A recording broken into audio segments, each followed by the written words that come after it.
এখনো হাসিনা বিরোধী জনরোষ বাংলাদেশের তুঙ্গে। গণহত্যা চালানো স্বৈরাচারের বিরুদ্ধে এখনো ক্ষোভে ফুঁসছে বাংলাদেশ। কেবল আইন নয়, জন আদালতেও তার ক্ষমা মেলা ভার। তার নাম শুনলেও এখনো এখানে মানুষ আক্রোশে ফেটে পড়ে। হাসিনাকে নিয়ে দিল্লির মনেও শান্তি নেই। তাদের অস্বস্তি আরও বাড়িয়েছেন ডক্টর মোহাম্মদ ইউনূস। হাসিনার রাজনৈতিক ক্যারিয়ারও তিনি একরকম শেষ করে দিয়েছেন। প্রথমে হাসিনার চোখে বাংলাদেশকে দেখতে থাকা নরেন্দ্র মোদীর প্রশাসন এবার সুর বদলেছে, ভোল পাল্টেছে। মুরগির ঘাড়ে ঝুলে আছে ভারতের বিপদ। চীন যে কোনো সময় ভারতের চিকেন স্নেকে কোপ বসাতে পারে, এমন আতঙ্কেই মোদী সরকারের রাতের ঘুম হারাম। গত 5ই আগস্টের পর থেকে বাংলাদেশের পরিস্থিতি জবে থেকে অশান্ত হয়েছে, ভারত বিরোধী নানা কথাবার্তা বাংলাদেশের মধ্যে চলছে। বাংলাদেশ, চীন এবং পাকিস্তান, এই তিনটে দেশ মিলে নাকি এবার ভারতের বিরুদ্ধে নানা পরিকল্পনা সাজাতে শুরু করেছে। ভারতীয় দাদাগিরির দিন শেষ, এটা ছাত্র জনতার নতুন বাংলাদেশ। ছাত্র জনতার গণ অভ্যুত্থানের পর থেকেই বাংলাদেশে ভারতীয় আধিপত্যের দিন শেষ হয়েছে। নতুন বাংলাদেশ এখন চোখ রাঙায় ভারতকে। প্রথমে ভারত বাংলাদেশকে পাত্তা না দিলেও পরে বুঝতে পারে ডক্টর ইউনূসের নতুন বাংলাদেশের সাথে কূটনৈতিকভাবে পেরে উঠবে না নরেন্দ্র মোদীর ভারত। আগস্টের পর থেকেই বাংলাদেশের সাথে সম্পর্ক উন্নয়নে পাকিস্তান এক হাত বাড়িয়ে রেখেছে। সেই সাথে প্রধান উপদেষ্টার সফল চীন সফরের পর রাজনৈতিক দিক থেকে অনেক শক্তিশালী হয়েছে বাংলাদেশ। সেই সাথে বেশ খানিকটা ব্যাকফুটে পড়ে গেছে ভারত। বিশ্লেষকরা বলছে শি জিনপিংও চায় না বাংলাদেশের উপর ভারতের একচেটিয়া আধিপত্য থাকুক, যে কারণে ডক্টর ইউনূসকে সব ধরনের সহযোগিতার আশ্বাস দিয়েছেন চীনা প্রেসিডেন্ট শি জিনপিং। আর এতেই যেন তোলপাড় শুরু হয়ে যায় পশ্চিমবাংলার মিডিয়ায়। চিফ জাস্টিসকেও নামায় দিয়েছিলাম। কোথায় আছেন ঢাকা দক্ষিণ সিটি কর্পোরেশনের সাবেক মেয়র ব্যারিস্টার ফজলে নূর তাপস?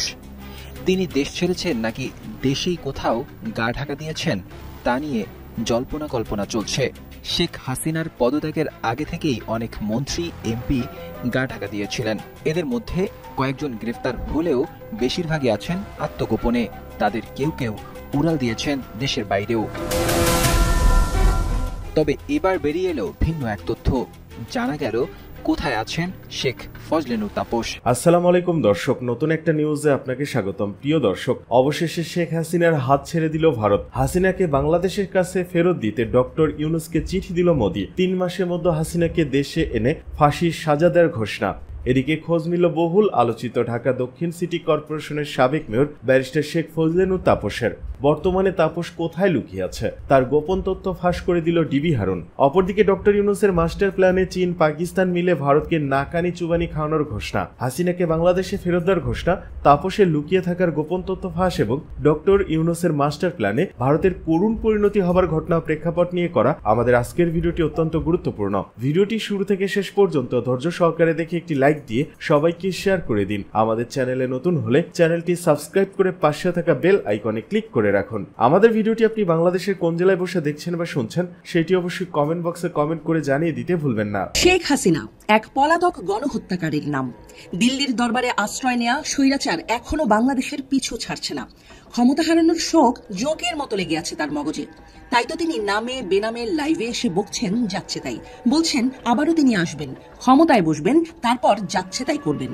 এসব আসলে কথার কথা। এই সান্ত্বনা পুরস্কার ছাড়া তিনি আসলে তার নেতাকর্মীদের আর কি বা করতে পারেন?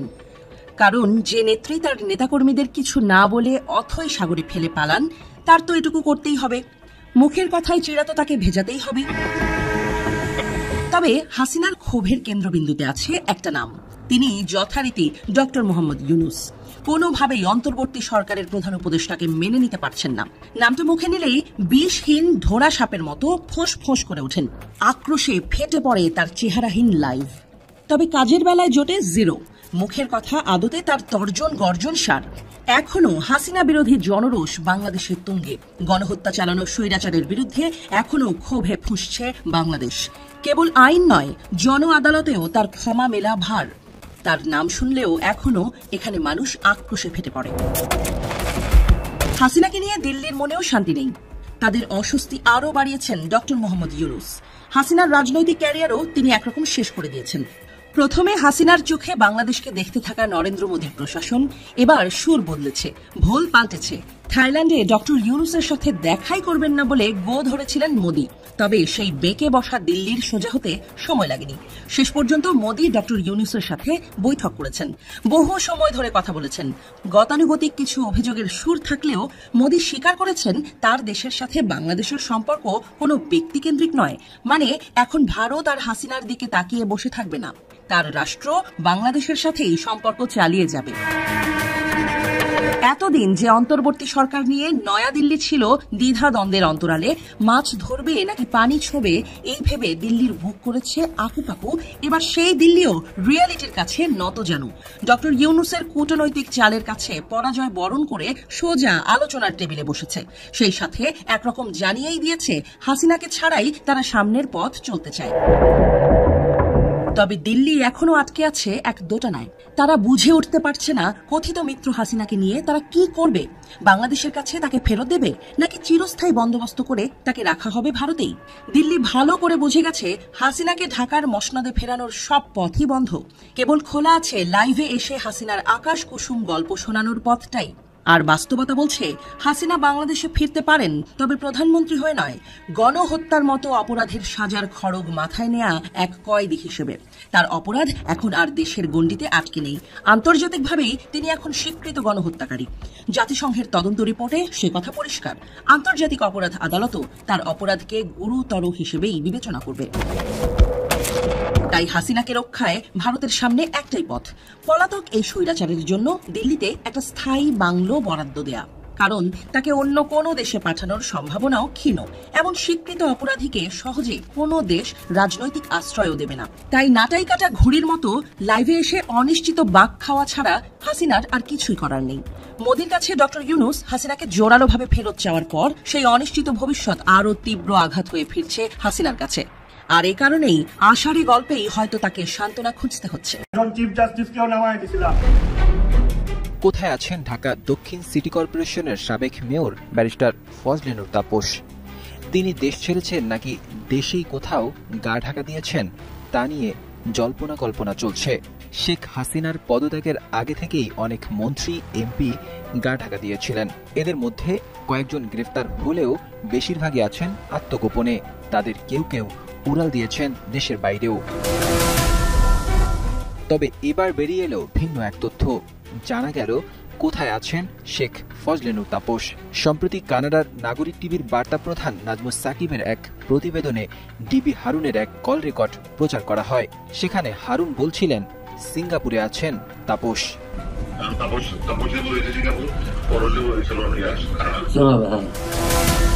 এদিকে 15 বছর আগে বিডিআর বিদ্রোহে রাজধানীর পিলখানায় সংঘটিত হত্যাকাণ্ডের ঘটনায় সাবেক প্রধানমন্ত্রী শেখ হাসিনা, শেখ সেলিম, শেখ ফজলে নূর তাপস সহ অনেকে সরাসরি জড়িত ছিল বলে দাবি করেছেন নিহত মেজর শাকিলের ছেলে রাকিন আহমেদ। এই হত্যাকাণ্ডের সাথে জড়িত শেখ হাসিনা, ফজলে নূর তাপস, শেখ সেলিম। এর আগে 2023 সালে 100 কোটি টাকার মানহানির ক্ষতিপূরণ চেয়ে ব্যাপক সমালোচিত হন ব্যারিস্টার তাপস। সে বছর 13 মে দ্য ডেইলি স্টার প্রকাশিত একটি রম্য রচনায় মানহানি হয়েছে দাবি করে 100 কোটি টাকা ক্ষতিপূরণ চেয়ে আইনি নোটিশ পাঠিয়েছিলেন ঢাকা দক্ষিণ সিটি কর্পোরেশনের এই মেয়র। পত্রিকাটির সম্পাদক মাহফুজ আনাম সহ 3 জনকে লিগ্যাল নোটিশ দিয়েছিলেন তিনি। এরপর থেকে সামাজিক যোগাযোগ মাধ্যমে তাকে 100 কোটি টাকা দামের মেয়র সম্বোধন করা হতো। 2023 সালের শুরুর দিকে সড়কের গাছ কেটে নেতিবাচক আলোচনায় আসেন ঢাকা দক্ষিণ সিটি কর্পোরেশনের সাবেক মেয়র ব্যারিস্টার ফজলে নূর তাপস। রাজধানীর 7 মসজিদ সড়কে গভীর রাতে গাছ কেটে ফেলে ঢাকা দক্ষিণ সিটি কর্পোরেশন। তখন এ নিয়ে নানা মহলের সমালোচনা, বিক্ষোভ সমাবেশের পর গাছ কাটা বন্ধ রাখা হয়। এর আগে 2020 সালের 30 জুলাই দক্ষিণ সিটি কর্পোরেশনের বাজেট ঘোষণা অনুষ্ঠানে ঢাকাবাসীর অভিপ্রায় অনুযায়ী বেওয়ারিশ কুকুর নিয়ন্ত্রণের বিষয়ে করণীয় নির্ধারণে আমরা চিন্তা ভাবনা করছি। ওই বক্তব্যের প্রায় 4 সপ্তাহ পর আগস্টের 3য় সপ্তাহে দক্ষিণ সিটি কর্পোরেশনের নির্বাহী কর্মকর্তা ও জনসংযোগ কর্মকর্তাকে উদ্ধৃত করে কয়েকটি অনলাইন গণমাধ্যমে সংবাদ প্রচার করা হয়। তাতে বলা হয় 30,000 কুকুর শহরের বাইরে স্থানান্তর করার পরিকল্পনা রয়েছে কর্পোরেশনের।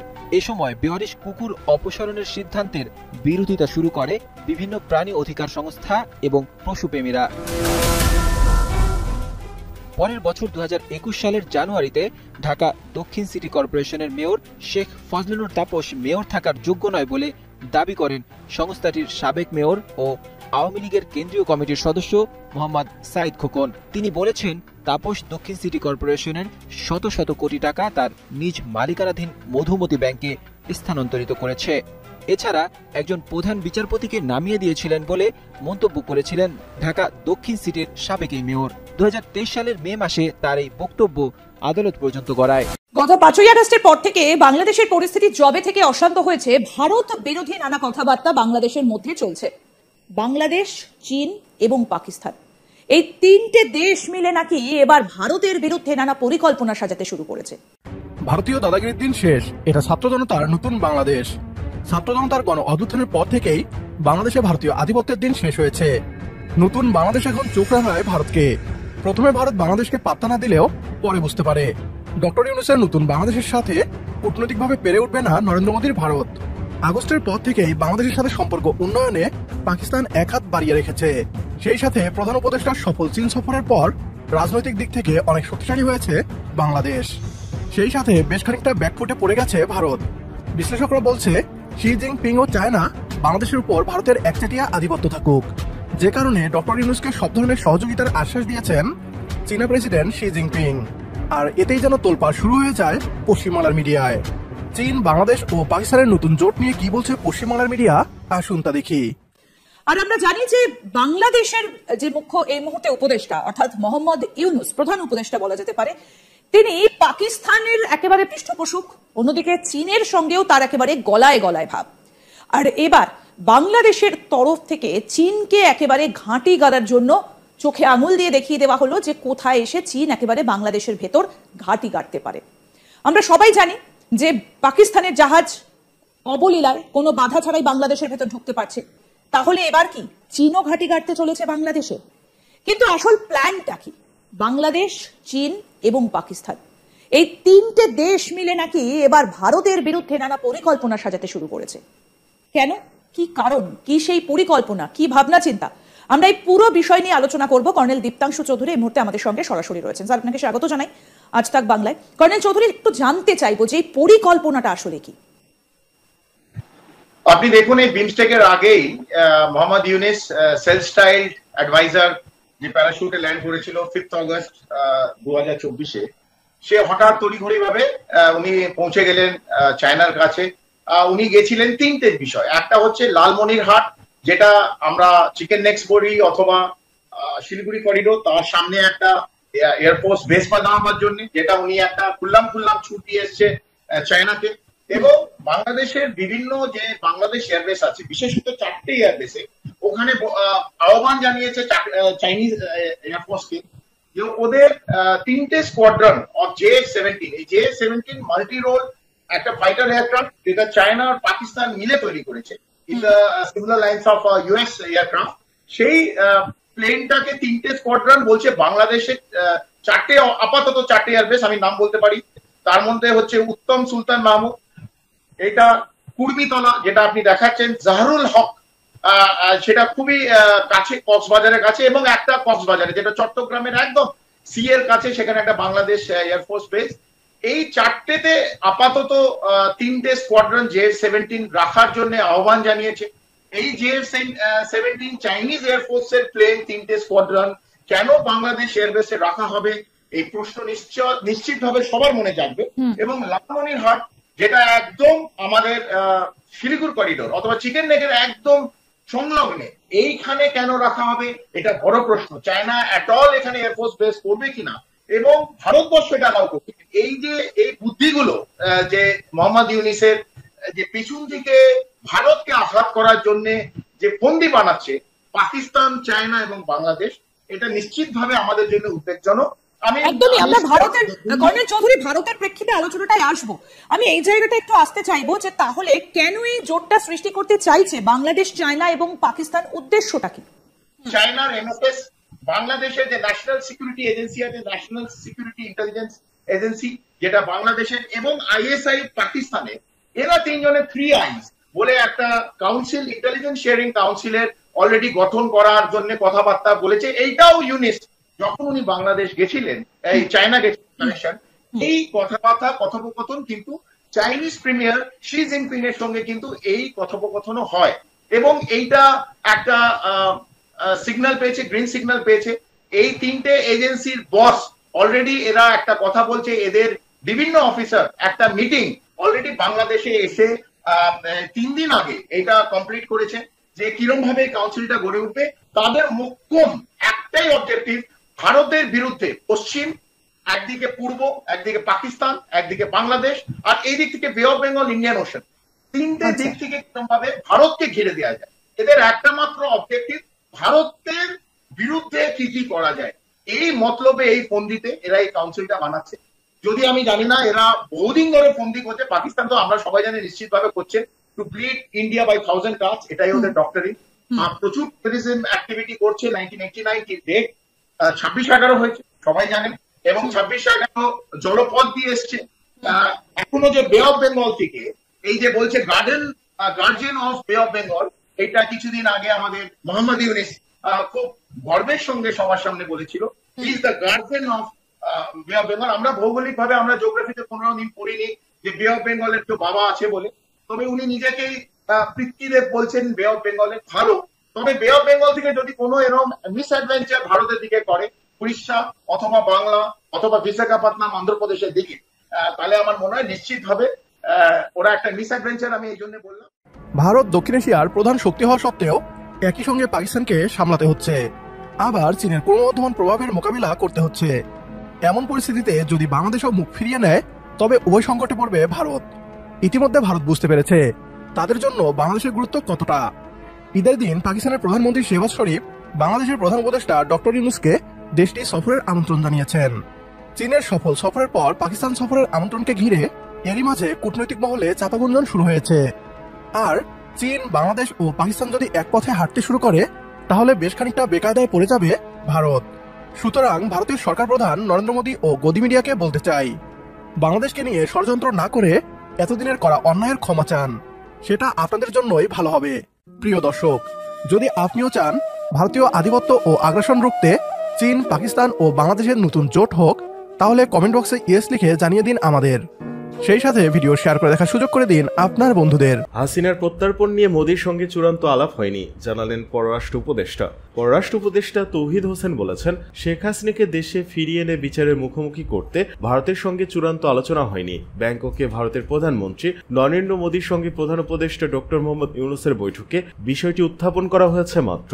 মঙ্গলবার পররাষ্ট্র মন্ত্রণালয়ের সংবাদ ব্রিফিং এ সংক্রান্ত এক প্রশ্নের জবাবে পররাষ্ট্র উপদেষ্টা বলেন, ব্যাংকক বৈঠকে বিষয়টি আমাদের পক্ষ থেকে উত্থাপন করা হয়েছে, এটা নিয়ে চূড়ান্ত কোনো কথাবার্তা হয়নি। আমরা তাদের কাছে চেয়েছি যে শেখ হাসিনাকে ফেরত দেওয়া হোক, তাকে বিচারের সম্মুখীন করার জন্য। কিন্তু যেটা স্পষ্ট করা হয়েছে, নরেন্দ্র মোদী খুব স্পষ্টভাবে বলেছেন যে বাংলাদেশের সঙ্গে সম্পর্ক দেশের সঙ্গে, মানুষের সঙ্গে, এটা কোনো দলের সঙ্গে নয়। এটা উনি স্পষ্ট করেছেন। আমি এটাকে একটা পজিটিভ বিষয় হিসেবেই দেখতে চাই। ভারতের ভিসা জটিলতা সংক্রান্ত প্রশ্নে মিস্টার হোসেনের জবাবটি এমন, ভিসা হচ্ছে একটা দেশের নিজস্ব রাইটস, তারা যদি না দেয় কিছুই করার নেই, আমরা বন্ধ করে দিতে পারি। আমরা যেমন বন্ধ করে দিয়েছিলাম সাময়িকভাবে, আবার খানিকটা চালু করেছি। উত্তেজনাকর বক্তব্য ভারত থেকে এসেছে। মোদীর আহ্বানের প্রতিক্রিয়ায় পররাষ্ট্র উপদেষ্টা পরিবেশ নষ্ট হয় এমন বক্তব্য পরিহার করতে ভারতের প্রধানমন্ত্রী নরেন্দ্র মোদীর আহ্বানকে ইতিবাচক অভিহিত করে পররাষ্ট্র উপদেষ্টা তৌহিদ হোসেন বলেছেন, এমন উত্তেজনাকর বক্তব্য উভয় দিক থেকেই পরিহার করা উচিত।